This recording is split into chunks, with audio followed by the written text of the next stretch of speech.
El hecho de encontrarnos acá celebrando nuestro Congreso de Novela y Cine Negro, que no es un largo adiós, estamos en la bienvenida todavía, en los primeros días, y gracias a ello contar con autores de la talla de Claudia Piñeiro. Bueno, presentar a Claudio Piñeiro, el otro día lo decía, en relación a Juan Pablo Villalobos, me pasa un poco así, tiene que ver con la suerte de que Letras es la Universidad de Salamanca. Letras es el lugar donde se aprende de literatura viva, de lo que está ocurriendo ahora, y una que ha sido siempre lectora de Claudia, curiosamente, ¿no? Empezaste a ser muy reconocida por los audiovisuales, todos sabemos, ¿no? La viuda de los jueves, la serie El Reino, que ha roto absolutamente lo que son los números en cuestión de lo que significaba Netflix, ¿no? En visionado, pero mucho antes y mucho, desde luego, más relacionado con lo que es la escritura de lo que vamos a hablar aquí, esta señora que tengo a mi izquierda, que como siempre lo descubrirán mientras estén viendo este primer libro suyo, el libro de no ficción, y de esto vamos a hablar bastante, pues por su año de nacimiento conoció la dureza siendo pequeña de lo que significaba la dictadura militar. Quiero empezar diciendo esto: Claudia hubiera querido estudiar sociología, pero al final fue contadora hasta que pudo cambiar su vida en un momento determinado y dedicarse a las letras. Creo que esto tiene que ver con mucho de lo que dices aquí en relación a buscar las palabras y sobre todo a no permitir que a uno le quiten las ocasiones y las posibilidades de decir, uno de los elementos fundamentales en el texto con el que nos encontramos. Y digo que Claudia a lo largo de toda su vida ha desarrollado una obra continuada, precisa, donde por encima de cualquier otra cosa a mí me ha parecido siempre observar que los protagonistas, sobre todo las protagonistas, son indudables. Los protagonismos femeninos se defienden contra una sociedad que les impide hacer, y ellas en secreto, y ellas muchas veces a través de tretas, estrategias, artimañas, reivindican su libertad, porque esto es lo que vemos en su literatura. Desde ese libro capital que fue La viuda de los jueves, donde conocimos a las mujeres en los country, ¿no? Tan aburridas, tan burguesas, pero al mismo tiempo sufriendo las presiones de su mundo, a esa ama de casa fundamental de Tuya, luego en El tiempo de las moscas, la vamos a ver recuperando después de salir de la clase su existencia, pasando por cualquiera otro de sus textos, entre los que destaco desde luego siempre Elena Sabe, el texto donde una señora con Parkinson, con una enfermedad que la imposibilita absolutamente, y desde el cuerpo descubre quién pudo asesinar a su hija. Y desde este planteamiento tan extraordinario, tan excéntrico, si me permiten, desde el punto de vista de lo que significa la novela negra, sabemos que tenemos una autora que hace una literatura total, que utiliza el suspense, eso sería la clave. Nos interesa muchas veces tanto el crimen como el suspense, es la clave de tu literatura, creo yo, para reivindicar en sociedades absolutamente cerradas, represoras, donde una persona por su orientación no normativa sexual, donde una mujer por el hecho simple de serlo, va a verse obligada, por ejemplo, en muchos casos, a tener un hijo no deseado. Claudia Piñeiro es reconocida por las controversias, por las adhesiones, pero también por las polémicas que a lo largo de toda su vida ha sabido mantener precisamente para reivindicar la libertad, cosa que creo que es fundamental. Hoy presentamos aquí Escribir un silencio. Yo desde el título lo veo fundamental. No es escribir el silencio, es escribir un silencio, porque aquí se va a hablar de los silencios que desgraciadamente nos golpean continuamente en la historia, en nuestra sociedad, y por eso la palabra censura y libertad y la palabra de los nuevos opresiones, de lo que está ocurriendo en nuestro mundo, es fundamental en este texto.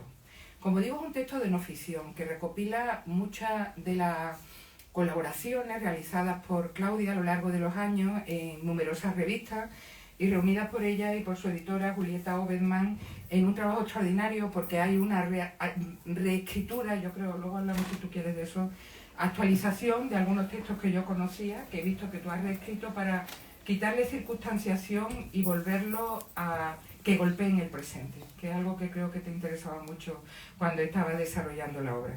Como ven en la portada, ya tenemos ahí ese gato, la reflexión en la noche, la meditación que nos lleva a pensar de otro modo.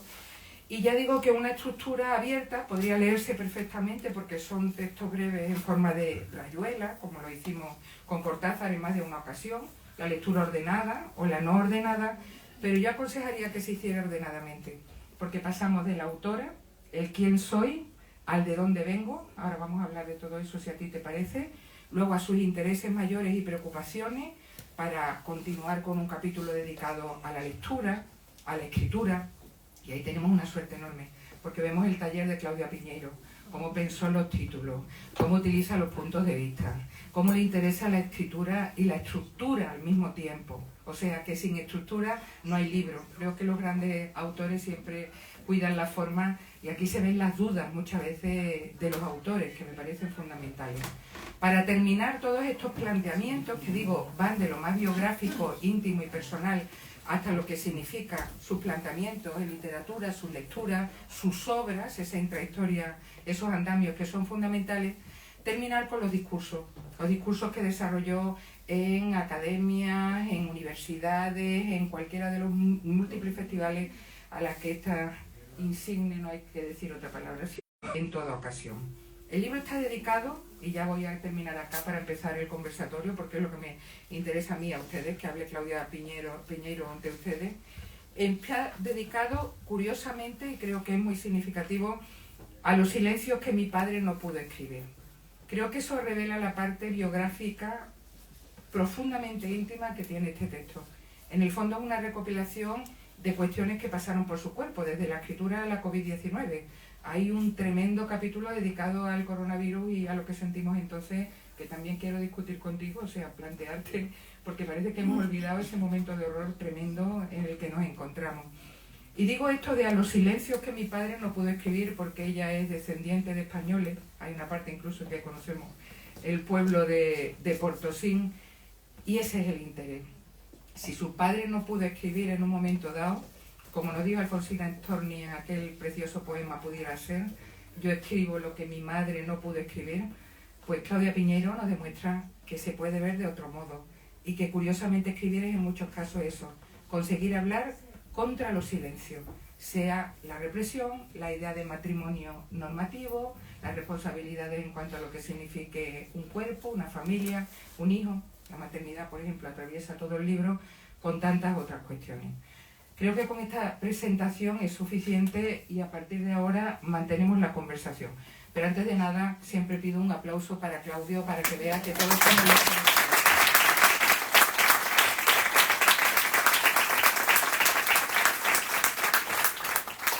Empezamos la conversación cuando tú quieras. Bueno, muchas gracias por acompañarnos, por estar acá y por el interés por mi trabajo. Y bueno, vamos a conversar con Paqui, que es la forma más fácil para que yo hable, que no me cuesta hablar, pero orientada por las preguntas me resulta más fácil. Pues sí. Vamos a empezar por este título tan sugerente, sí, ¿no? Porque creo que es muy significativo. No es escribir el silencio, no, aunque seguro que te lo escriben mal en más de una ocasión. Pero vos sabés que en realidad ese primer texto, que se llama Escribir un silencio, tenía otro título, porque todos estos artículos han salido en revistas, en diarios, o fueron discursos para alguna feria, algún congreso. Ese texto salía en una revista en Argentina, salió en una revista en Argentina que se llamaba La Mujer de mi Vida, y que era una revista literaria, que era muy buena, que ahora no sale más. Esa revista tenía una sección que era Te cuento mi terapia, así se llamaba la sección, porque en Argentina había un montón de escritores que cada semana podían contar su terapia, porque nosotros todos nos psicoanalizamos, son muchos. Entonces en esa sección cada escritor esa semana contaba algo de su terapia.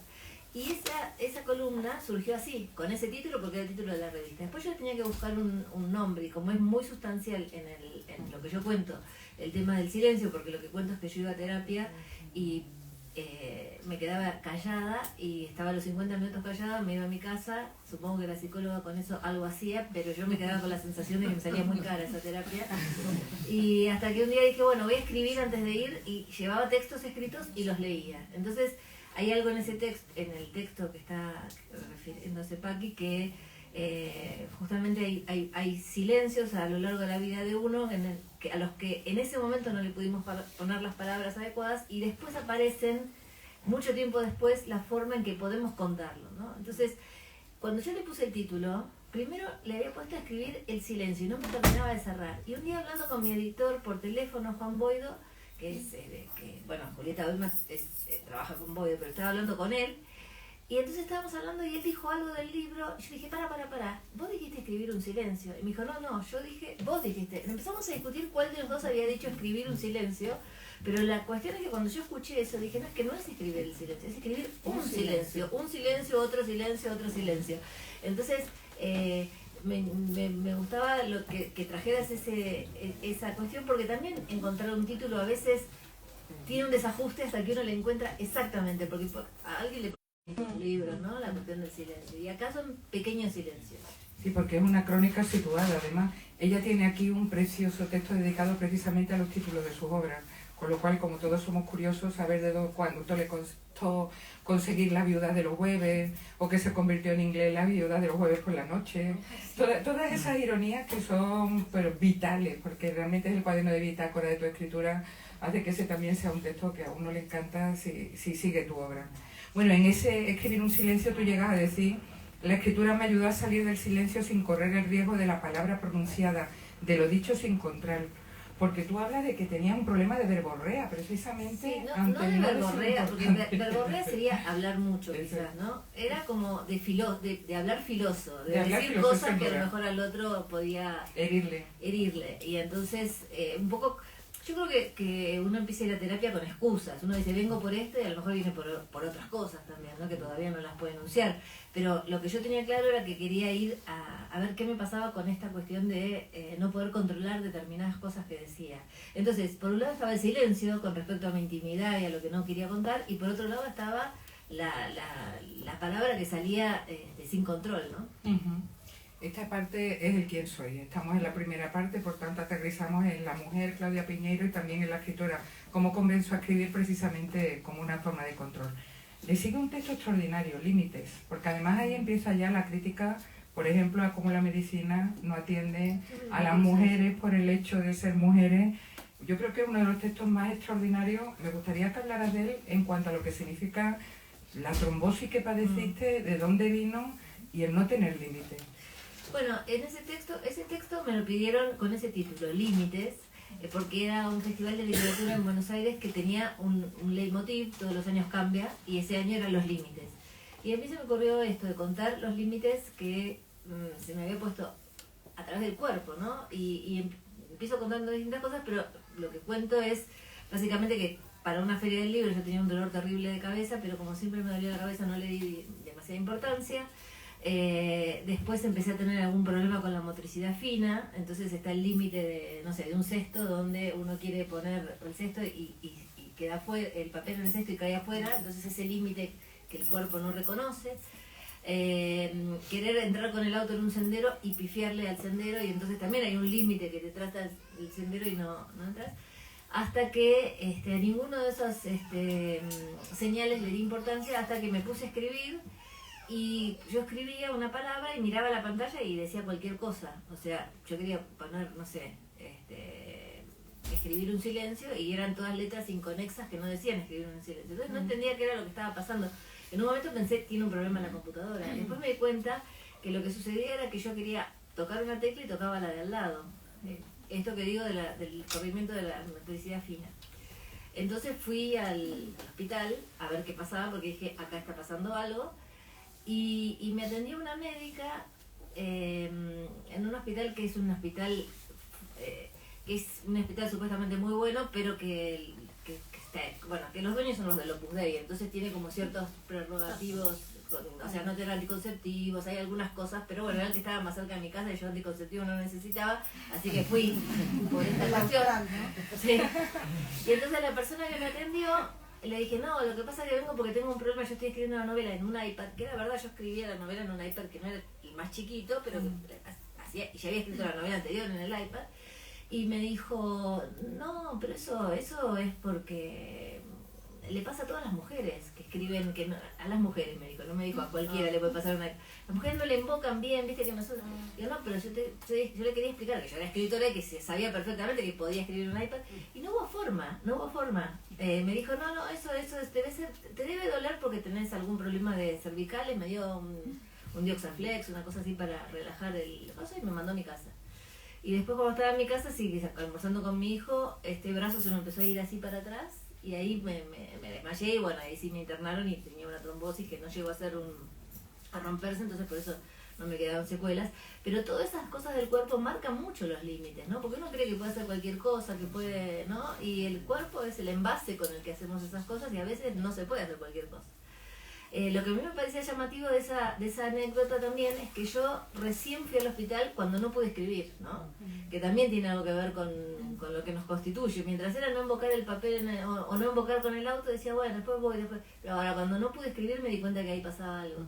Y vos sabés que Mangel también, él tuvo también una ACV y también fue con un tema de la escritura. Es como que eso te marca, acá hay un problema y los otros anteriores no los pudimos ver, ¿no? Eso es el quién soy, ¿no? Claro. Ay, perdón, el quién soy, la primera parte. Y también dices, ¿no? De dónde venía, de que te habían recetado, que era lo que quería claro, comentar. sí, porque bueno, cuando estuve en ese hospital, que tuve esa trombosis y que no terminó con un derrame porque me hicieron una angioplastía y empujaron el coágulo y todas esas cosas, lo que me dijeron en ese hospital, que es un hospital muy bueno que no era el de la otra, era otro que fui, el Fleni, capaz de sus argentinos cosas, y entonces ahí me dijeron que el 90% de las mujeres que entran con ACV es por la ingesta de anticonceptivos con estrógenos. No quiere decir que todas las mujeres que toman anticonceptivos con estrógenos van a tener una ACV, pero de las que entran con ACV, el 90% me pareció un número brutal. Y bueno, en ese momento lo llamé a mi médico y le dije, mira, te quería avisar que pasó esto. Y me dijo, pero es que el prospecto lo dice. Y yo dije, bueno, el prospecto lo dice, o sea, si a mí un médico me dice, toma esto, yo lo tomo, no leo el prospecto, porque el médico de toda tu vida te recomienda eso, lo tomás y listo, ¿no? Y los prospectos siempre dicen cosas que te pueden pasar porque se cubren de un montón de cosas. Pero incluso después me enteré que ese anticonceptivo estaba prohibido en Estados Unidos y no en Argentina, o sea, un montón de cosas que tienen que ver con esa especie de cobayos que somos para muchas medicinas y sobre todo cuando no tenemos algunas protecciones. Yo noto que en Europa, por la Comunidad Europea y demás, hay determinados medicamentos que solo llegan después de un montón de controles y a lo mejor en Latinoamérica llegan de otra manera. También en Latinoamérica conseguir ciertos medicamentos es más fácil que en lugares donde hay más control y todo eso hace que somos un experimento, ¿no? Y ahí ya empieza a denunciar algo que estaba silenciado, que creo que es realmente constante en este texto. El hecho de que los estrógenos y los anticonceptivos con estrógenos hasta ahora no habían aparecido como peligrosos, pero tú lo demuestras en el texto. Pero es que tengo un montón de amigas que les ha pasado, ¿no? Y de hecho, por ejemplo, mi hija, que era una chica de 20 años, cuando la médica se enteró que yo tenía esto, le hizo hacer un estudio, pero ya le habían dado anticonceptivos antes. O sea, en general, no sé qué pasa acá, pero en Argentina te dan los anticonceptivos con estrógenos y se empezás a tener problemas porque son muy caros esos estudios de trombosis. Si tenés problemas, después te hacen los estudios, pero antes te dieron los estrógenos. Entonces en el medio te puede dar una trombosis en una pierna, te puedes subir a un avión, yo ahora tengo que viajar anticoagulada, pero digamos, esa gente que sube a un avión y cuando baja le dio un ictus y nunca antes tuvo nada, a veces tiene que ver con estas cuestiones. Me parece un poco como tremendo que haya un estudio que te pueden hacer antes de darte anticonceptivos con estrógenos y que no lo hagan porque es caro y que prueben. Bueno, si pasa como no todas las mujeres les pasa. Hablando de cuerpo y de la importancia que tiene en tu obra, hablamos un poquito de Elena Sabe, si quieres, porque me parece extraordinario el trabajo que haces con la protagonista, con Elena, que sé que tu madre, porque lo comentas acá además, padeció la enfermedad de Parkinson y que a ti te interesaba precisamente mostrar que una persona, a pesar de estar en una situación tan incapacitante, bueno, se mantiene, actúa, tiene esa energía, y es una novela de los cuerpos de la hija, que ya no está, evidentemente, los cuerpos de la madre, y ahí empieza también el cuerpo de una mujer embarazada que no podrá, seguramente que tendrá que tener a su hijo porque no podrá abortar de acuerdo con las leyes que hay. La importancia del cuerpo en tu literatura. Me gustaría escucharte la reflexión porque creo que sí es importante. Ese libro, hablando de títulos, yo le había puesto por título El cuerpo de los otros, porque digamos, el cuerpo de los otros, visto desde la medicina, que es el cuerpo de los otros, que alguien define sobre tu cuerpo. En el aborto, bueno, acá hay como una obligación de una mujer que no la dejan abortar, entonces también es una operación sobre el cuerpo de los otros. Después está el suicidio, que también es una decisión sobre el cuerpo. Sí. Y lo que a mí me pasaba cuando yo escribí esa novela, yo quería escribir una novela sobre una persona que tenía Parkinson. Mi mamá tenía esa enfermedad, pero la novela no tiene que ver con nosotros, o sea, ni yo soy la hija, ni ella es la Elena, pero sí ese cuerpo es el cuerpo de mi mamá. Y en parte yo quería escribir esa novela porque cuando mi mamá se enfermó de Parkinson, que siempre aclaro que es un Parkinson muy grave el que tenía mi mamá, porque hay distintos tipos de Parkinson y alguna gente me dice, ay, lo estoy leyendo y tengo Parkinson, y yo enseguida le aclaro, mirá que el Parkinson que tenía mi mamá es un Parkinson que se da en el 5% de los casos nada más, es un Parkinson que va endureciéndote el cuerpo más que temblar y que avanza muy rápidamente y que no es el Parkinson que en general uno ve, ¿no? Del temblor. Entonces, a mí lo que me pasaba con mi mamá cuando empezó a tener esta enfermedad es que yo notaba que se le quitaba la mirada, ¿no? Como a veces babeaba o estaba demasiado para abajo, tenía como una postura que era incómoda para los demás mirar.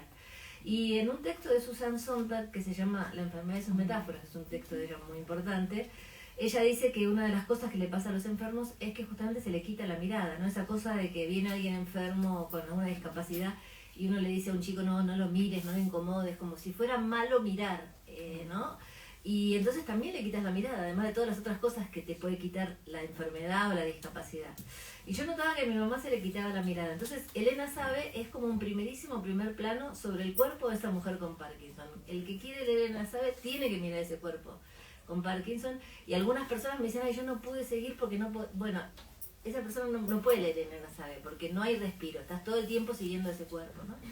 Y a mí me gustó mucho escribir esa novela. Después es una novela que me trajo muchas satisfacciones porque esa novela es del 2007 y en ese momento la gente que venía de leer Las Viudas de los Jueves no era toda gente que, muchas sí, pero algunas de la gran cantidad de gente que leyó Las Viudas de los Jueves no estaban con ganas de leer una novela tan dura como Elena Sabe. Entonces en ese momento se leyó mucho, pero mucho menos que Las Viudas de los Jueves, y siguió haciendo un recorrido lento, y hace 2 años fue finalista del Booker Prize y eso le permitió como una nueva vida, porque cuando una finalista del Booker Prize se enteran en algunos países, no sé, como Corea, China, Japón, que existe ese libro, y entonces empezaron a ver otras traducciones de esa novela que no había antes, y entonces hubo como un renacer de Elena Sabe. Incluso gente que en Argentina no la había leído en su momento la leyó. Y después hay una película en Netflix también con Mercedes Morán. Fantástica, qué increíble actriz, me parece. Ella es impresionante. Mis hijos y mi familia dicen, mi mamá se llamaba Cuca, entonces me dicen, pero Mercedes conoció a Cuca porque es igual, no se parece a mi mamá, pero el cuerpo es igual. Y ella hizo mucho trabajo físico con fisiatras y todo eso para poder mantener durante todo el rodaje eso, porque terminaba molida, ¿no? Bueno, no hemos hablado de los premios, como iba rápido, pero ya sabéis que los tiene todos, desde el Sor Juana Inés de la Cruz, al Dashiell Hammett, todo lo de novela negra, el Booker Prize finalista, qué maravilla, ¿no? Tantas autoras argentinas, tú también lo dices, ¿no? Sí, Samantha año, Schweblin, sí, Mariana Enríquez, Gabriela Cabezón Cámara, Ariana Harvitz, y este año está de finalista Silva Almada. Sí, lo he así que visto estamos muy también. contentas. Menuda, Sí. que tú lo reivindicas acá y dices, bueno, Argentina y realmente está bien. Has dicho algo que voy a tomar un poquito el hilo, porque tienes 2 textos dedicados más o menos al tema. ¿Cuánta gente quiere ver autobiografía en tus novelas innecesariamente o en tus libros de cuentos? Y tú ironizas mucho sobre el asunto. Después de Las Viudas de los Huevos te decían, ¿y no se enojaron tus vecinos?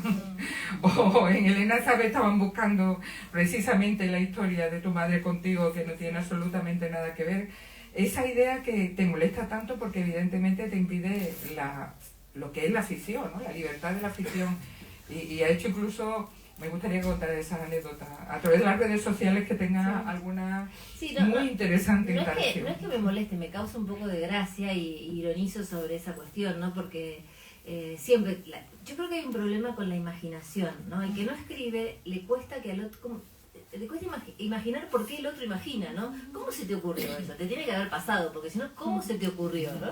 Entonces, me parece que de ahí parte eso de querer siempre encontrar algo autobiográfico. Y la verdad es que a casi todos los personajes yo le presto algo mío, pero eso no quiere decir que sea autobiográfico, y a veces tiene más que ver conmigo un personaje varón de una novela que nadie se imagina, que Betty Boo, que es una escritora, y entonces todos dicen, vos sos Betty Boo. Y me han pasado cosas muy particulares. Por ejemplo, en Las Viudas de los Jueves siempre venía alguien y me decía, yo lo conozco al Tano Escaglia, vive en tal lado, tomé un café con él. O sea, todos conocían los personajes de la novela, todos, pero en distintos lugares del país, ¿no? En Tuya, la mujer, la protagonista, el marido le mete los cuernos toda la vida y ella termina matando al amante de su marido. Y me acuerdo que una vez fuimos al cine con el papá de mis hijos. Cuando salimos, un señor le hace ¿qué haces, Ernesto? Porque Ernesto es el protagonista. Y yo lo miré como diciendo, pero este tipo... Le digo, pero entonces yo soy asesina, él es cornuda, yo soy cornuda, soy asesina, él pensó que era autobiográfico, ¿no? Pero bueno, suele pasar... Es como eso que yo creo que tiene que ver con la imposibilidad de pensar la ficción, ¿no? También pasó cuando escribí El Reino, en otro sentido, esto del problema con la ficción, que se le pide a una serie que es ficción que retrate absolutamente la realidad. Entonces decían, no, bueno, no es tan así. Ahora ya no me lo dicen más. Ahora me dicen, qué lástima que lo pensaste y que no te hicimos caso, porque ahora en Argentina está bastante parecido al Reino. Pero en ese momento decían bueno, pero no es tan así, porque las iglesias evangélicas tal cosa, y en definitiva pretendían que ese pastor, que era ese pastor y esa pastora, representaran a todos los pastores evangélicos. Por supuesto que hay pastores evangélicos que harán su trabajo muy bien y que serán muy correctos con sus fieles, pero este pastor y esta pastora eran así, porque era una ficción. Y eso costó muchísimo, pero costó muchísimo también... persecuciones duras, por decirlo de alguna manera, ¿no? Organizaciones de iglesias evangélicas muy importantes en la Argentina sacando cartas que decían, las cartas empezaban con sin ánimo de censura, pero lo que decía abajo era... Y además en esa carta, por ejemplo, yo escribí esto con Marcelo Piñeiro, lo aprobó Netflix, lo aprobó la productora en Buenos Aires, pero todo era contra mí por ser militante del aborto. Que yo había hecho eso porque era militante del aborto y a los otros ni los nombraba. Yo era como la serpiente que llevó la manzana podrida a Netflix y convencía a todos que había que hacer la serie, esa serie. Esa organización que sacó esa carta, después a los 2 meses su presidente anterior fue condenado por 63 abusos sexuales, de los cuales varios fueron de niños. Entonces vos decís, qué estupendo haber escrito esa carta, haber puesto todo eso sabiendo que este señor iba a ser condenado por estas cuestiones, ¿no? Además tú hablas de eso también, ¿no? Del poder de la iglesia que es tan fuerte, de ciertas iglesias y organismos, pero hay un texto efectivamente en el que manifiesta que como los escritores sois personas especialmente sensibles, tenéis la capacidad de premonición para leer en el presente lo que puede suceder en el futuro. Creo que es lo que a ti te sucedió en el Reino. Tú lo ejemplificas con Kafka. Dices, la metamorfosis es ya el nazismo antes de que ocurriera, sí. Evidentemente el ascenso de Hitler, claro, y el nazismo. Esa capacidad de leer el presente o los signos de horror o corrupción en el presente como para saber lo que va a suceder. Pero justamente los signos ya están, no es premonición, porque premonición sería ver algo que no está, pienso, ¿no? Pero creo que los escritores lo que hacemos es detectar antes que otros lo que ya está en el ambiente. Kafka cuando escribió La Metamorfosis ya había en el ambiente esa situación de lo que iba a devenir en el nazismo. Y me parece, bueno, Antonio Tabucchi, yo tomo el texto de él, de Autobiografías Ajenas, que él dice que los escritores tenemos antenas paradas, estamos todo el tiempo atentos y entonces a lo mejor detectamos antes que otros, pero algo que ya está. Y además de que lo detectamos porque estamos atentos, tenemos la posibilidad de bajarlo en palabras. A mí me pasó muchas veces decir algo que alguien venga y me dice, ay, yo quería decir lo mismo que vos, pero no se me ocurría la forma de decirlo. Los escritores trabajamos de eso, de poder decir eso que se nos ocurre.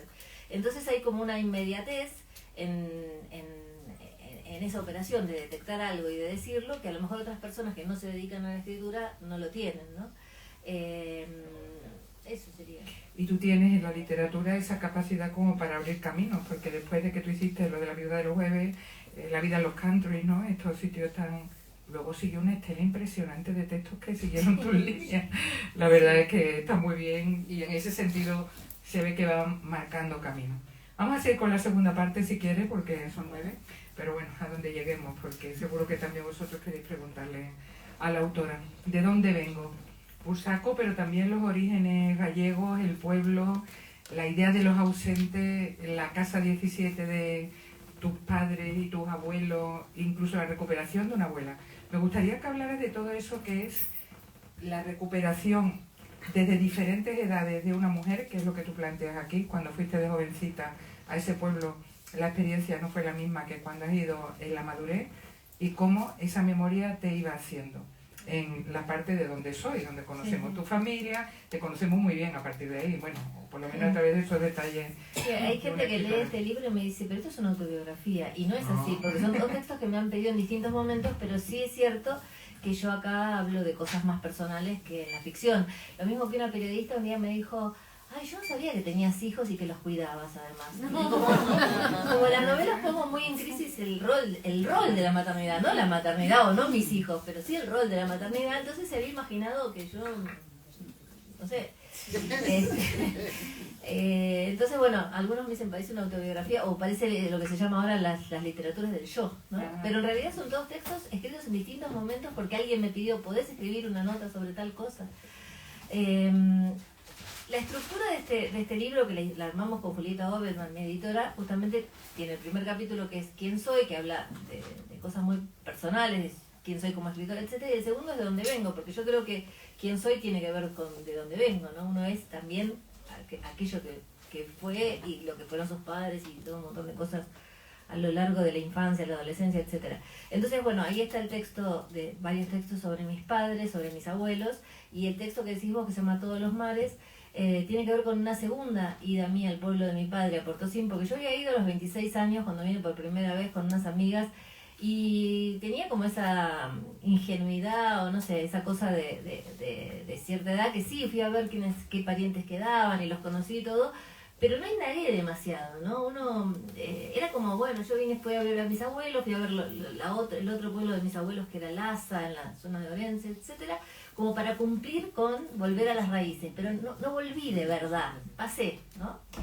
Y después cuando vine más grande, ya siendo escritora, que me invitaron a Portosín y que entonces me presentaron a la persona que dirigía el Museo del Mar y que también tenía acceso a los archivos censales, él se había tomado el trabajo de buscar en esos archivos de censo cuál era la casa de mis padres, porque yo la primera vez que fui la vi y la segunda vez no la podía encontrar porque la habían tirado y habían hecho un edificio ahí, ¿no? Que me acuerdo que la primera vez cuando vine, que yo tenía esa edad, 26 por ahí, la mujer que vivía ahí, que era la mujer, o sea, los Piñeros eran los dueños de esa casa y esta mujer era alguien que se había casado y que no tenía hijos. Estaba muy asustada porque pensaba que yo le venía a sacar la casa, que también debe pasar eso, ¿no? Que ahora vuelven esto de allá y me van a empezar a cuestionar. Después cuando vio que no, que yo era que estaba con la cabeza en cualquier lado, se relajó, pero al principio también le impresionaba eso. Y visto desde Buenos Aires, desde Argentina, para mí todo esto era que mis padres mi padre era un emigrante, mi mamá había nacido madre y padre gallegos también, que habían emigrado allá, pero nunca me había puesto a pensar qué le pasaba a los que se habían quedado acá. Siempre yo veía la inmigración desde aquel lado, ¿no? Del océano. Y cuando me mostró el censo que buscamos la casa de mis abuelos, primero me pasó algo muy impactante, que yo en un comunista en Calzoncillos, donde cuento la historia de mi padre, le había puesto a mi abuela paterna, María de nombre, y cuando veo en el censo que se llamaba Benigna, me acordé que por supuesto se llamaba Benigna, pero cuando escribí el libro se me mezcló con el nombre de mi bisabuela. Cuando vi eso dije, pero ¿cómo no me di cuenta que se llamaba Benigna? ¿No? Eso fue el primer golpe, y pensar qué suerte que en algún lado se conserva la memoria, ¿no? La memoria está en algunos registros, en algunos lugares donde uno puede recurrir. Y lo otro que me impactó muchísimo, lo que más me impactó, es que mi padre y sus padres habían emigrado en un determinado momento y los años siguientes seguían siendo censados, pero le ponían al lado la letra A de ausente. Entonces, eso era lo que me faltaba a mí para completar este círculo del que se va y el que se queda. Acá había gente que seguía contándolos como ausentes, como esperando que volvieran en algún momento, ¿no? Eso me impactó muchísimo, ver que durante muchos años seguían mi papá, su hermana, mi abuelo y mi abuela puestos en la casa número 17 con la A de ausentes. Que tuviera tu padre 4 años. Y esos detalles son los que van marcando, ¿no? A partir de la historia. Y después, bueno, mi abuela materna, creo que lo cuento también acá, ¿no? Mi abuela materna, primero se fue mi bisabuela. Primero se fue mi bisabuelo. Dijo, cuando consiga trabajo las mando a llamar. Nunca las mandaba a llamar, entonces mi bisabuela se fue a buscarlo. Entonces quedaron ellas con su abuela. Tenían 10 y 12 años o menos. Y en algún momento mandaron una carta diciendo que las mandaran para Mérida. Entonces su abuela las llevó al barco y las subió a un barco donde ellas no conocían a nadie. Y había un matrimonio y se las asignó ese matrimonio y dijo, fíjense que llegan a Buenos Aires. Pero pienso eso en relación a cómo nosotros tratamos a nuestros hijos ahora y demás, y parece imposible meter a dos chicas de 10, 12 años en un barco solas a atravesar el océano, ¿no? Mi abuela que cuenta que cuando vino a Buenos Aires, además, cuando vio a su mamá y a su papá, ella pensó que no eran y que los estaban engañando, porque ya se había olvidado de sus caras y durante un tiempo vivía con ellos pensando que eran impostores, ¿no? Pero bueno, lo que me quería traer esta anécdota es que muchos años después, bueno, mi abuela tenía 3 hijos, uno de sus hijos se murió de cáncer muy joven, y no era una persona que hablara de estas cosas ni que se mostrara llorando por los pasillos ni nada por el estilo, pero cuando estaba en coma, que yo estaba con ella, repetía todo el tiempo: el barco es muy grande y se me murió un hijo. Y era muy impactante, porque yo pienso deben haber sido las dos cosas que más la marcaron, ¿no? Los traumas de su vida, sin haber ido a un psicólogo. El barco es muy grande y se me murió un hijo. Y me dio mucha impresión cómo juntó esas dos cosas en las últimas frases que decía, ¿no? Y paseando por lo que es la infancia, una infancia que parece feliz, ¿no? Con algunas dificultades económicas y demás, también ahí se ven los elementos censurables. Por ejemplo, ese artículo que dedica a que solo las chicas en la pileta, en la piscina, tenían que llevar el gorro de goma y a los niños no se les imponía, de látex o de goma. Sí. De nuevo, una tachadura, un silencio que tú sacas a la luz en un texto breve, pero que está demostrando cómo fue tu educación. Los hombres cazaban, las mujeres cargaban los colchones, las niñas eran las únicas que tenían que ponerse el gorrito en la pileta. Sí, y además, un poco lo que marca ese texto me parece es ¿por qué no cuestionábamos? Porque quiero decir, si las mujeres tenían el pelo largo y los varones tenían el pelo corto, podía haber una lógica, pero había varones que tenían el pelo más largo y mujeres que tenían el pelo más corto y la que se tenía que poner el gorro era la mujer. Entonces, ¿por qué nunca cuestionamos esa lógica? O ¿por qué si la cuestionábamos nunca nadie nos escuchó tampoco, no? Y digo, eso es un ejemplo tonto, pero eso se replica en un montón de cosas en la vida en las cuales las mujeres tuvimos un tratamiento diferente de segunda categoría, ¿no? Esta parte termina con un texto extraordinario sobre tus maestros, desde Guillermo Sacomano a los otros dos, donde tú resumes lo que es realmente vivir en detenerse, saber separar, sentir y actuar. Querría que hablaras del actuar con esa maestra fantástica que te enseñó a exigir lo que debías, que probablemente si ahí no hubieras tenido en cuenta su enseñanza, no hubieras conseguido empezar a trabajar en su momento. Un homenaje a esta maestra que me pareció extraordinaria. Ella está hablando de una maestra que yo tenía de guión. Yo estudié dramaturgia, guión y literatura. De guión lo estudié con una maestra que se llamaba María Inés Andrés, que era una mujer muy estudiosa, muy culta, egresada de la universidad, en una época en que no tantas, era una mujer mucho más grande, ¿no? Y no tantas mujeres eran egresadas de la universidad y que tenía la cabeza muy abierta. Y entonces yo había empezado a aprender guión con ella y en ese momento no había escuelas de cine o de guión en Argentina y cada vez que un guionista necesitaba asistentes, llamaba a estos profesores que formaban guionistas para darles trabajo. Entonces ella siempre tenía trabajos para ofrecer, pero cuando yo estaba estudiando con ella siempre estaba embarazada o acababa de tener un hijo. Embarazada o acababa de tener un hijo. Así durante 3 embarazos y 3 hijos. Pero nunca podía postularme para los trabajos que ella ofrecía. Y cuando nació mi última hija, al poquito tiempo que había nacido, ella me dijo, bueno, mira, tenés que ir a este trabajo, que era para hacer una tira diaria que era muy exitosa en ese momento en la televisión. Y yo le dije, mira, lo que pasa es que yo le voy a dar la teta 1 año igual que a mis otros hijos y no voy a poder hacer este trabajo. Y me dijo, no, pero ese no es tu problema. Vos vas y le decís que yo digo que vos tenés que hacer este trabajo y que tenés una hija de 2 meses y que le vas a dar la teta hasta 1 año y que lo resuelva. Yo dije, bueno, si ella me lo dice, o sea, yo me estaba replegando antes, ¿no? Decía, no. Entonces fui y hablé con Ricardo Rodríguez, que era el guionista de esa serie, y le dije, mira, me manda María Inés Andrés, dice que yo soy la persona indicada para hacer este trabajo, pero yo tengo una hija de 2 meses y yo tengo que darle la teta durante 1 año. Me dijo, bueno, tráela. Entonces yo durante varios meses iba a trabajar con la nena cuando todavía son chiquitos y es que duermen y toman la teta y duermen, y entonces ella estaba ahí con nosotros. Y después cuando era un poquito más grande mi mamá me ayudaba, venía, la llevaba a pasear a la plaza, me la volvía a traer y después ya pude dejar leche y me pude empezar a ir. Pero eso lo hice gracias a que esta mujer que tenía la cabeza así abierta me dio ese permiso, ¿no? ese empujón para ir a decir, bueno, no es mi problema, ¿no? No te autocensures, ¿no? Porque Exacto. es la idea, Bueno, porque es que nos educan para que pensemos eso, ¿no? Para no pasar por la frustración de ir a ofrecer algo que sabes que no te van a tomar, porque todavía a veces pasa, ¿no? Pues yo creo que ese es uno de los textos maestros en el que detenerse, sentir, actuar, uno aprende muchísimo con el texto. Bueno, antes de continuar, porque sé que es fundamental y puede que se me olvide, tú eres guionista, tú eres dramaturga, fundamental. ¿Qué te parecen en general todas las versiones cinematográficas que se han hecho de tu obra, mi niña? Bueno, yo siempre digo que me gustan todas, algunas me gustan más, otras me gustan menos, pero no tengo graves problemas con ninguna.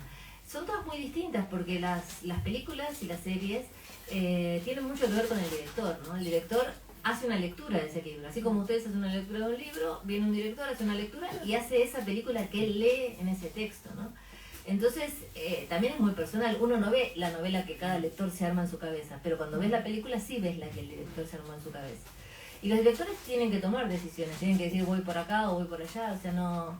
está bien que tomen decisiones. Yo por eso tampoco me gusta intervenir en los guiones de las películas que se adaptan, novelas mías, porque me parece que hay decisiones que nosotros como escritores no queremos tomar, ¿no? Yo tengo colegas que dicen, en tal escena me cambiaron una palabra que la pensé durante 15 días y bueno, sí, te cambian una palabra, te cambian cantidades de cosas.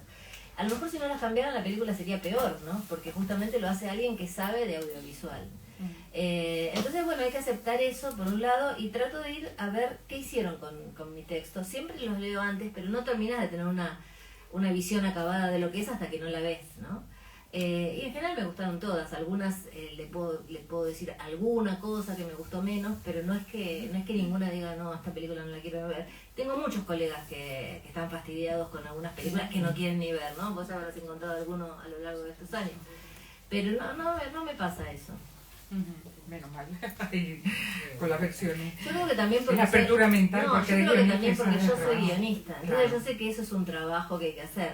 Quizás para el escritor que no es guionista le cuesta más aceptar esas pérdidas, ¿no? Por cierto, tienes un texto extraordinario reivindicando la labor del guionista. ¿Cuánto vale un guión? Lo que te preguntaron en algún momento. ¿Cuánto vale un guión? Y que nadie se lo pregunta porque todo el mundo piensa que tenéis que actuar gratis et amore, seas novelista, seas guionista. O sea, la escasísima, ¿no? Sí, hay reivindicación de la literatura y muchos y trabajos alrededor de la literatura no remunerados. Ahora un poco mejor, pero acá, quizás, en Argentina, o sea, te la pasás haciendo cosas gratuitamente y supuestamente es porque después vas a vender más libros, que tampoco es que se verifica así, ¿no? Pero a lo mejor dedicás un montón de tiempo a una charla, a una presentación, a un artículo, ¿no? A veces muchos de estos artículos, o sea, que te llama alguien y te dice, ¿me puedes hacer una columnita? Cuando te dicen columnita es que no te la van a pagar.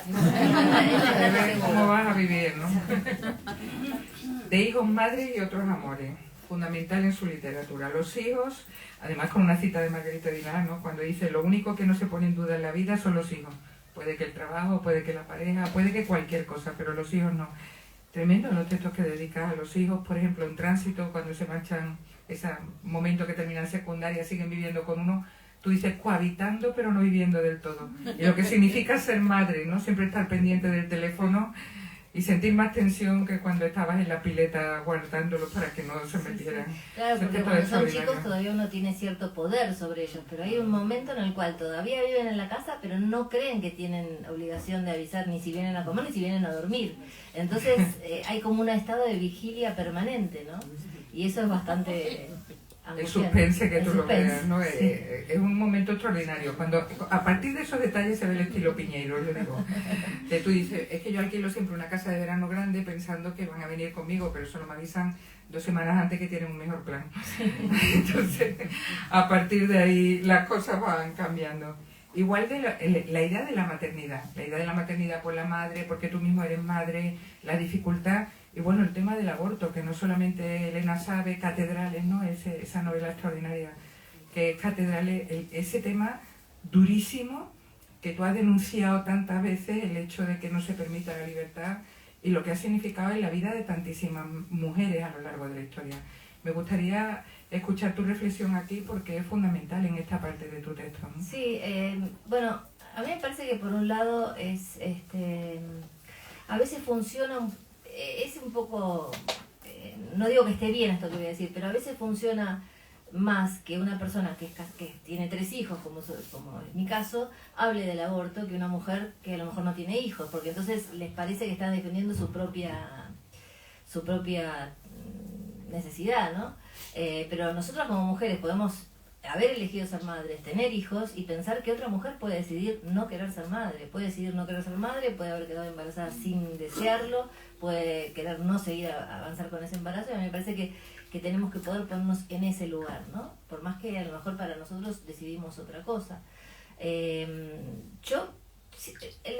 tema del aborto es un derecho más de las mujeres, ¿no? Como puede ser que se nos pague por los cuidados o de que se nos pague el mismo trabajo por el mismo sueldo por el mismo trabajo, hay mucho, que no se nos mate con la violencia doméstica, pero digamos que el tema del aborto es un tema clave que a lo mejor en España lo tienen como menos presente porque hace muchos años que tienen, desde el 80 y pico, aunque cada tanto yo escucho alguna cosa por ahí de alguien que, me acuerdo que una vez Casado se llamaba, uno del PP, yo estaba mirando un noticiero y escuchaba que dijo que él creía que había que volver a la ley del 81 porque, mirá el argumento, juro que escuché esto en el hotel acá en España, porque el sistema de pensiones no estaba pudiendo dar la cantidad de plata que necesitaba para bancar las jubilaciones y pensiones, y entonces necesitaba más aportantes, y la forma de que haya más aportantes es que nazcan más chicos. Entonces él creía que había que volver a la ley de aborto anterior para que nazcan más chicos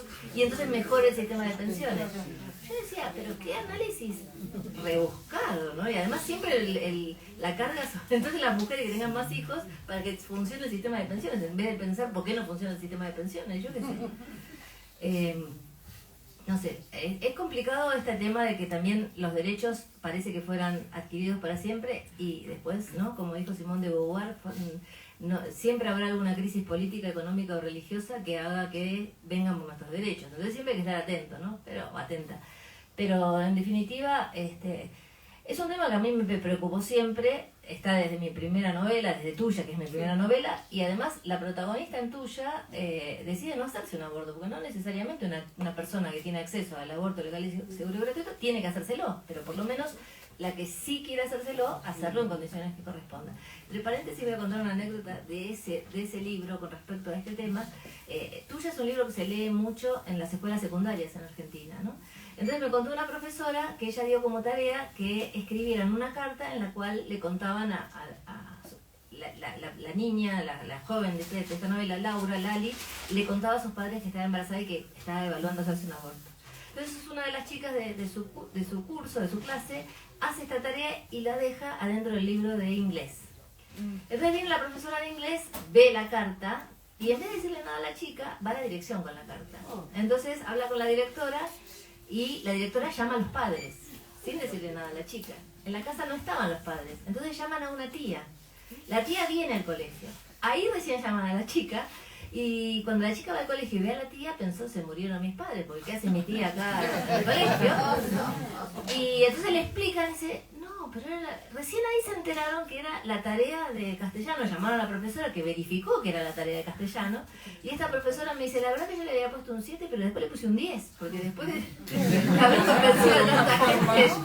Los que han formado, ¿no? Pero bueno, es un tema que está presente desde mi primera novela. Lo que pasa es que en Argentina, en ese momento, no se hablaba tanto del aborto. Por supuesto había una campaña de mujeres feministas que hablaban del asunto, pero no era un debate público y la palabra estaba prohibida. Nadie decía la palabra aborto, decía, se lo sacó, se lo va a sacar, frases, eufemismos.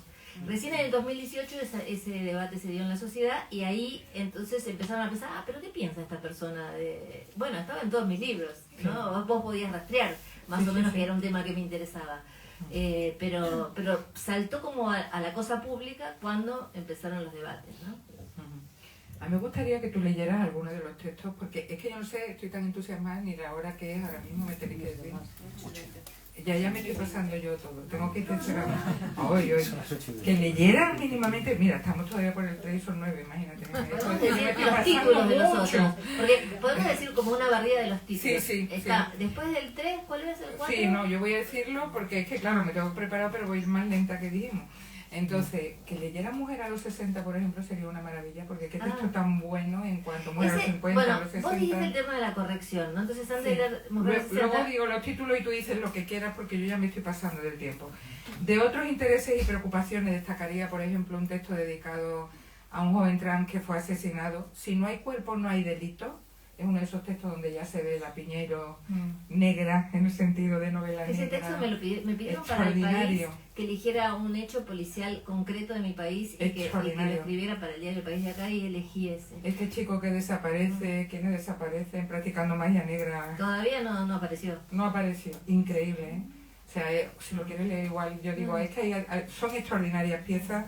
Entonces todos esos intereses evidentemente están desde abogar por una palabra matrimonio que sea verdaderamente real, abierta para dos personas que se quieren, hasta esto que estoy comentando en la cuarta parte, en la quinta parte de los años que vivimos en peligro, sobre la pandemia, las reflexiones a partir de la COVID-19, de la escritura. Déjame que te diga una cosa, lo que vos decías, cómo elegir los textos. Yo elegía los textos que creía que le hablaban al presente. Entonces, hay textos que eran muy puntuales para un hecho concreto, que me parecía que ya no le hablaban al presente, pero hay otros que, aunque sean de otro momento, como los del COVID, yo creo que siguen hablando del presente, y sobre todo que parece que nos olvidamos, ¿no? Entonces, releer esos textos te da también como una memoria, te refresca lo que hemos vivido, que produce consecuencias.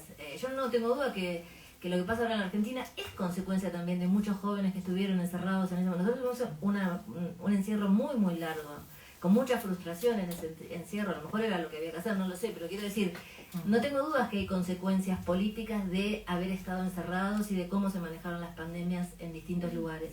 Entonces, recordar algunas cosas. Recordar, por ejemplo, que cuando empezó el COVID te decían que había que lavarse las manos. Y entonces ahí nos sorprendimos con que había gente que no tenía agua en la casa para lavarse las manos. A pocos metros de donde vivo yo había un barrio carenciado que no tenían agua. Y vos ahí te enterabas que no tenían agua y decías, pero qué barbaridad, ¿cómo esta gente no tiene agua para lavarse las manos?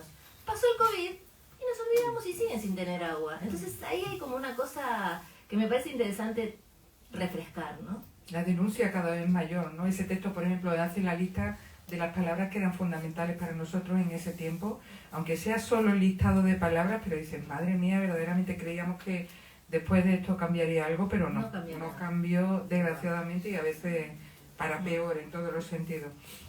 De la lectura, de la escritura, de los viajes y ferias, porque obviamente vas hablando ahí. Y luego, sobre todo cuando empiezas a hacer los discursos sobre los temas, la censura, el silenciamiento, como uno de los hechos que más te preocupan. Silenciamiento de mujeres, de autoras, que lo muestran muy bien en esa genealogía femenina que hacen muy clara en literatura, pero también de los temas que siguen aparcándose y de los peligros que estamos corriendo en un presente más convulso que nunca, ¿no? Por la fragmentación y la polarización que estamos viviendo. Sí, y la censura, que a uno le parece que es algo absolutamente antiguo, ¿no? O sea, en la dictadura militar hubo censura en la Argentina de textos para chicos, de textos para grandes. El Principito, por ejemplo, lo censuraron, pero la idea es que lo censuraron porque cuando entraban a las casas que se llevaban personas que después fueron desaparecidos, era un momento en que todo el mundo tenía el Principito en su biblioteca. Entonces empezaron a sospechar que el Principito tenía algo, pero no es que el Principito tuviera nada, sino que estaba en todas las bibliotecas, ¿no? Y después libros infantiles como, por ejemplo, el árbol de cubos, creo que se llamaba, que era un árbol que daba cuadernos. La torre de cubos, que había uno que era el árbol que daba cuadernos, y entonces esos cuadernos los chicos podían escribir y les parecía, están los textos de los censores que decían demasiada imaginación que podía traerle problemas a los chicos, etcétera, ¿no? Y ahora, no sé, en muchos lugares, no sé si en España hay estas cosas, pero por ejemplo en Miami hay una ley que prohíbe hablar de homosexualidad en los colegios y decir la palabra gay, y que se censuró, por ejemplo, a Ana Frank. Ana Frank se censuró porque lo que daban en el colegio era un cómic que tenía dibujos, y uno de los dibujos es un sueño de ella caminando por un parque con esculturas, y las esculturas obviamente estaban desnudas, porque las esculturas de las mujeres en los parques y eso están desnudas. Entonces lo censuraron por eso. También habían censurado a una profesora que había puesto una muestra del David. O sea, tienen las cabezas tan perturbadas que generan estas cosas raras, ¿no? Yo creo que es un mal de la época, no es que solamente en Miami o solamente está el lugar, sino que hay que estar atento porque pasa en distintos lugares, ¿no? y hablando, porque estamos en un congreso de novela y cine negro en estos momentos, organizado maravillosamente por Ale y por Javi Sánchez Zapatero. Llevamos ya 20 ediciones, este es el 20º, el Nuestro Largo Adiós. Un texto incuestionable como el crimen detrás del crimen. Si quisieras leerlo, a lo mejor es un poquito largo, podría tratar, pero es que tu reflexión sobre el policial, y leemos el claro, dijiste, ¿no? extraordinario las reflexiones de una gran autora de noir y lo que significa el suspense, y a veces no es tanto el crimen sino la ética, ¿no?, que hay detrás del recorrido. Lo que digo en ese texto es que muchas veces se interesa más en la novela policial el crimen detrás del crimen. Quiere decir, aparece un muerto, pero después, cuando uno empieza a escarbar, detrás de esa muerte hay otro crimen. Por ejemplo, no sé, Petros Markaris tiene uno de sus últimos libros que aparece creo que es una mujer muerta, y enseguida a la página 4 te dicen, fui yo, y es un refugiado que llegó y que la mató. Entonces vos decís, bueno, ¿y ahora cómo seguimos con esto? Pero después te enterás que ese refugiado tiene a toda su familia hacinada en un lugar, y que entonces él hace eso para poder liberar a los otros. Entonces el crimen que te termina contando es el de esos refugiados, ¿no?, la forma en que viven, etcétera. Mankell, que escribía en Suecia, tiene un libro que se llama Asesinos sin un rostro, que aparecen dos personas mayores muertas, pero una está muriendo, o sea, una es antes de que termine de morir, y dice la palabra extranjero. Entonces el libro ese es un libro sobre la xenofobia en Suecia también, no solamente sobre la muerte de esos dos ancianos. A mí me parece que eso es lo que hace crecer a un libro, ¿no? Todo lo que está por detrás de ese crimen, porque las sociedades dan determinados tipos de crímenes bastante diferentes según el país de que se trate, ¿no? O sea, si uno se levanta un día y hay un tiroteo que mataron a chicos en el patio de un colegio, un tipo sacó una ametralladora, le mató, bueno, pensás que es en Estados Unidos. Bueno, haber en otro lugar, pero en general ese crimen es en Estados Unidos. Que se apropien de un niño y que se lo lleven como hijo propio, los mismos que mataron a sus padres, y eso pasó en Argentina, ¿no? Y ustedes tendrán los de ustedes también, ¿no? Me parece que cada sociedad también se cuenta a través de los crímenes que se cometen, ¿no? Pues si quieres, para ir terminando, escoge el texto que quieras y léelo. A mí me gusta esto. El de los 60. A mí me encanta Mujer a los 60 porque tiene su origen en los 50 y la contradicción. El del texto de la Mujer a los 60 es el único texto que yo escribí otro a partir de un texto de acá. Estos textos fueron todos pedidos en algún momento por una revista, por un diario, por un congreso, por una feria de libros que me invitaban a abrir, y entonces hay discursos. Entonces, esos textos yo los corregí mucho, más que otros que textos de ficción, porque el texto de ficción tengo mucho tiempo para pensarlo, pero estos, no sé si alguno de acá viene del periodismo, te llaman y te dicen, vos podés para mañana escribir una columnita. Entonces vos escribís la columnita y sale medio como apurada, ¿no? Entonces cuando los relees te das cuenta que está apurada, que a lo mejor se podría haber alguna idea desarrollado mejor, más allá de los errores materiales, ¿no? Pero digamos que había tiempo para desarrollar mejor ahora una idea. También el director del el editor del diario que recibe ese texto lo lee con ojos de editor de un diario, y cuando eso es un texto literario se lee de otra manera. Entonces yo trabajé mucho estos textos, pero en el caso de La Mujer a los 50, yo tenía un texto que se llamaba La Mujer a los 50, que hizo mucho recorrido, pero yo no tengo 50. Entonces decía, ¿qué hago? ¿Dejo este de La Mujer a los 50? Me parece que este sí tengo que escribir el de La Mujer a los 60, porque si no es como que queda medio raro eso de que se quedó ahí y nada más. Además que el texto de La Mujer a los 50 tenía algunas cosas que a mí ya no me gustaban tanto, pero que tampoco me parecía honesto cambiarlas, porque en ese momento era así, ¿no? O sea, lo que yo pensaba era eso, y ahora si cambié de opinión, corregir y decir, yo no opinaba tal cosa, es medio deshonesto. Y muchas de esas cosas tienen que ver con la preocupación por cómo cambia el cuerpo de la mujer a los 50, que es una preocupación que seguramente seguimos teniendo, pero con la que yo a los 60 me relajé un poco más. Creo que no solamente por una cuestión de tener más años, sino porque también las mujeres en general nos relajamos un poco más con el aspecto físico, llevado a los extremos de la perfección, quiero decir, ¿no? Por supuesto que uno tiene que estar sano y tiene que estar bien, una tiene que estar sana, tiene que estar bien, pero me parece que había algunas exigencias sobre el cuerpo que por suerte estos últimos años de feminismo han relajado, ¿no? Argentina es uno de los países donde hay más problemas de bulimia y anorexia, Japón y Argentina, ¿no? Y eso tiene que ver con la mirada del cuerpo, ¿no? Cuando fui por lo del Booker Prize a Londres, había un profesor de una universidad que me contó que él tenía unas alumnas que querían ir a hacer un intercambio a Córdoba, pero que es una ciudad de Buenos Aires, es una provincia de Argentina, pero que él no se los aconsejaba porque ellas tenían problemas de alimentación y él había vivido en ese lugar y se daba cuenta que todo el mundo habla del cuerpo, ¿no? A vos te decís, qué linda que estás, qué fea que estás, qué gorda que estás, qué flaca que estás. Y este muchacho era altísimo y dice, a mí todo el tiempo me hacían un comentario sobre qué alto que estás. Y yo no cambiaba de altura, todos los días me decía lo mismo. Pero siempre había un comentario sobre qué alto que... Hoy parece más alto, hoy parece menos alto. O sea, era como, me parece como que tenés la cosa de decir algo del cuerpo. También eso se ha relajado en Argentina, pero somos un país bastante estricto con esas cuestiones y es una lástima porque eso trae muchos problemas, ¿no? Entonces, bueno, leo el de la mujer a los 60. Que es porque además es un canto de amor a la literatura y aquí dedicárselo a letras corsarias, por lo que significan los libros en la vida de una, ¿no? Totalmente identificada.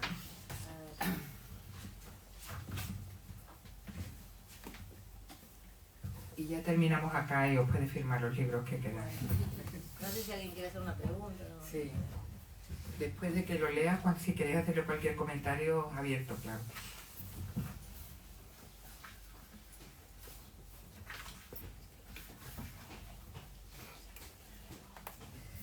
Bueno, Mujer a los 60.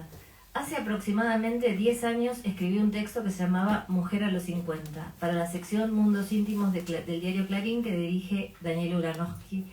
Desde hace un tiempo me digo que tengo que escribir el texto de la siguiente década. Me detuvo hasta ahora no la pereza de escribir lo nuevo, sino el miedo de leer aquello ya escrito. En general no releo lo que ya publiqué porque me enojo conmigo cuando encuentro frases que no me gustan, palabras que hoy no usaría, erratas, repeticiones, pasajes aburridos, incluso cambios de ideas. Temía que releer ese artículo me iba a producir enojos varios. De hecho, cuando me encuentro con alguien que me dice leí tu artículo de la mujer a los 50, sufro. Inmediatamente me pregunto si lo habrá leído hace tiempo y eso me alivia, o si lo leyó recientemente y eso me angustia hasta la tortura, tratando de adivinar no qué le habrá gustado del texto a la nueva lectora, sino lo que no. Me pasó hace poco en Guadalajara, donde se llevó a cabo una edición más de la Bienal Vargas Llosa. Coincidimos allí con varios escritores y escritoras con los que compartimos mesas, conferencias, comidas, karaokes. La querida escritora española Olga Merino me dijo en uno de los primeros desayunos cuánto le había gustado mi artículo de la mujer a los 50 y las veces que había vuelto a él, delante de la también querida escritora mexicana Cristina Rivera Garza, que acaba de ganar el Pulitzer con el verano de Liliana. El invencible verano de Liliana, ¿no? El uso del pluscuamperfecto me tranquilizó. Si lo había leído hacía tiempo, quizás no había detectado los probables errores o arrepentimientos de hoy. Pero al día siguiente, también en el desayuno, Cristina me dijo, busqué tu artículo de la mujer a los 50. Lo leí. Y mientras asentía con la cabeza, aunque sin decir nada, me regaló una sonrisa hermosa que no calmó mi inquietud, sino más bien la reafirmó, imaginando que ella sí había detectado los muchos inconvenientes del texto y no se atrevía a decírmelos. Lo cierto es que casi no reescribo artículos del pasado, excepto para cortarlos o corregir errores flagrantes antes de que vuelvan a ser publicados. Y ese era el caso porque estaba previsto que Mujer a los 50 sería uno de los incluidos en este volumen. Pero también porque pasó tiempo y ya tengo una década más, así que tomé coraje y allá fui o acá voy. Lo primero que debo reconocer es que aquello que señalé entonces como una de las mayores obsesiones y desasosiegos, la muerte, lo sigue siendo. En eso soy consecuente. La finitud de la vida es algo que me perturba desde edad muy temprana. Siendo niña, cerca de mis 5 o 6 años, una tarde mi madre me descubrió llorando en su cama y al preguntarme por qué, le respondí entre sollozos porque un día me voy a morir. Ella quiso tranquilizarme, convenciéndome de que eso no sucedería por largo tiempo. Sos una nena, recién va a pasar cuando seas muy viejita. Yo no logré explicarle que no lloraba porque pensara que me iba a morir al otro día, sino algún día, dentro de los muchos años que fueran. La maldita finitud. Desde entonces hago malabares para olvidarla o para que me pese menos. Yo ya no intento tranquilizarme multiplicando mi edad por 2, como hacía hasta los 50, para comprobar que aún me quedan por vivir tantos como los vividos, porque 50-50 ya te da 100 y estás medio como en el límite. El número que obtendría no daría el resultado deseado. De todos modos, las matemáticas siempre me gustaron y sigo tratando de calmar mi ansiedad haciendo otros cálculos probabilísticos. Ahora defino los años que supongo puedo tener por delante, a veces más, a veces menos, según el optimismo del día. Los comparo con la edad que tiene alguna persona cercana que conozco, un hijo, un sobrino, una amiga, y entonces, traducido el número a carne y hueso, me digo que sí, que falta, no sé si mucho, pero bastante, aunque no me lo creo del todo. Sigo también pensando, como entonces, que los 50 son la edad bisagra en la que hay que decidir si una cambia algunas cuestiones o no. Amores, lugar donde se vive, trabajo. A los 60 también se puede hacer esos cambios si son necesarios, por supuesto. No digo de ninguna manera que ya no podamos mudarnos, dedicarnos a otra cosa, romper una relación insatisfactoria y volver a enamorarnos. Pero a la nueva casa, la nueva ocupación o la nueva pareja le exigiremos más antes de tomar una decisión. Porque a esa edad tenemos claro qué es lo que queremos, pero sobre todo qué es lo que no queremos. Y si finalmente lo hacemos, será con menos energía para enfrentar lo que viene y con el enojo de habernos dado cuenta de que el problema que exigía ese cambio ya existía a nuestros 50 y postergamos la decisión esperando una solución que nunca llegó. En cambio, en lo que más en desacuerdo estoy con respecto a aquello que escribí es en las cuestiones relacionadas con el cuerpo, o mejor dicho, con las exigencias estéticas sobre el cuerpo, porque no niego, por supuesto, que a los 50 y hormonas mediante el cambio corporal es brusco, a veces brutal y nos impacte. La menopausia hace modificaciones que son evidentes, perturbadoras e impertinentes. Algunas son importantes y hay que atenderlas, otras son molestas y la costumbre las va aplacando. Incluso hay de las que podrían tener consecuencias graves, como la trombosis cerebral de la que me repuse sin secuelas, producida por la ingesta de anticonceptivos con estrógenos recetados por un médico como parte de una terapia de recambio hormonal para hacerle frente al cuerpo que ya no tenía los años que tenía. En cambio, visto a la distancia, ese rollo en la cintura que hizo que no me entrara más un jean que usé toda la vida no parece tan trascendente, y mucho menos las canas que ya no me tiño más. A mis 60, esos detalles estéticos que parecían ser los responsables de un verdadero drama perdieron relevancia e intensidad. Sin embargo, esa modificación no se debe solo a que los años vividos me hicieron ver la cuestión de otra forma, con más dignidad, sino a que cambió el mundo rotundamente y en ese punto para bien. Las mujeres cambiamos, mujeres de todas las edades, y lo seguimos cambiando también en lo que respecta a amigarnos con nuestro cuerpo y a romper los condicionamientos estéticos impuestos durante siglos sobre nosotras. Algunas ya lo lograron, no importa su edad, otras aún no. A la mía agradezco que el movimiento de mujeres haya hecho tanto esfuerzo por liberarnos de la tiranía de un cuerpo moldeado según estereotipos que nos oprimen. Ahora, una vez revisada aquella mujer que fui, ¿qué de la mujer que soy? ¿Qué quiere la mujer de 60? Sé que habrá diversos deseos para otras de mi generación, pero la mujer que soy a los 60 tiene una obsesión bastante clara frente a la finitud de la vida.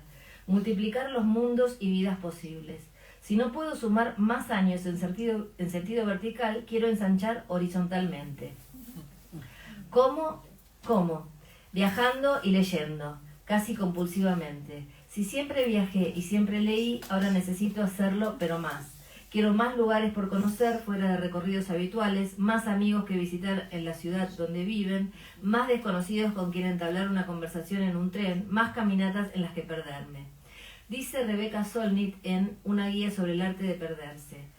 Perderse, una rendición placentera, como si quedaras envuelto en unos brazos, ido, absolutamente absorto en lo presente de tal forma que lo demás se desdibuja. Según la concepción de Benjamin, perderse es estar plenamente presente, y estar plenamente presente es capaz de sumergirse en la incertidumbre y en el misterio.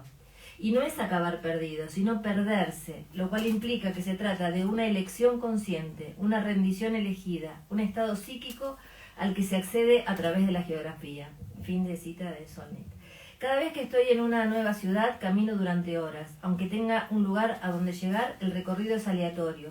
Me desvío de lo marcado, ya no por mapas en papel, sino por aplicaciones en el teléfono. Otras veces camino sin rumbo fijo. Me detengo a mirar balcones y ventanas. Intento descubrir detalles que me cuenten una posible historia. un suéter que quedó sobre una silla, una maceta descuidada, una mascota atenta a los movimientos de la calle, un juguete olvidado. Estos detalles me llevan irremediablemente a pensar quién vivirá allí, pero también a imaginarme a mí misma viviendo en ese lugar. Me pregunto cuánto podrá costarme alquilar un departamento o una habitación con un balcón como ese, y me convenzo de que podría vivir en esa ciudad un tiempo que pueden ser semanas, incluso meses, y otra vez vuelven las matemáticas y la multiplicación de lugares posibles por tiempos posibles, que me alarguen la vida. Pero ahora de manera horizontal, sin sumar años que no puedo comprar, sino capas de vida. Como en esos juegos en los que uno alarga su existencia comiendo una frutilla o una moneda o un símbolo indeterminado que titila anunciándonos que si queremos más debemos pasar por ese camino. Viajar, estoy convencida, es comer muchas de esas frutillas, para así ensanchar la vida hacia los costados, sumar sustancia, profundidad, tener la sensación de que el tiempo se mide de otra manera, que rompimos el paradigma. Leer también es viajar, pero además la lectura rompe el paradigma del tiempo finito, de otro modo. Nos mete en mundos donde los años se suceden página tras página con otras reglas.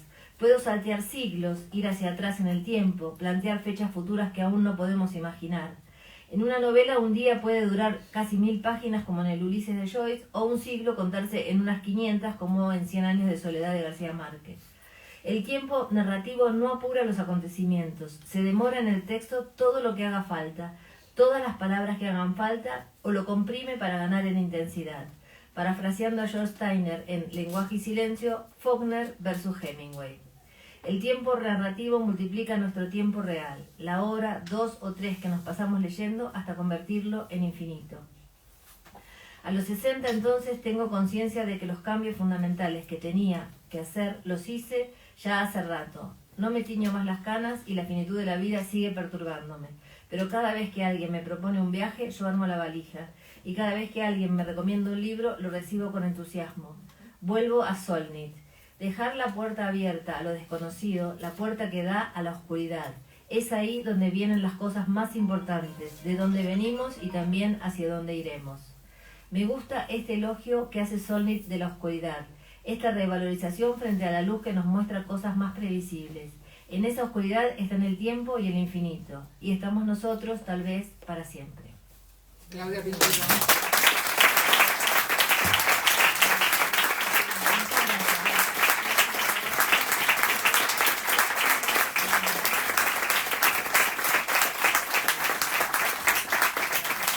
Por el aplauso ya les doy la palabra, pero creo que lo mejor es que cerremos y ya, si alguien quiere decir, por supuesto, algo.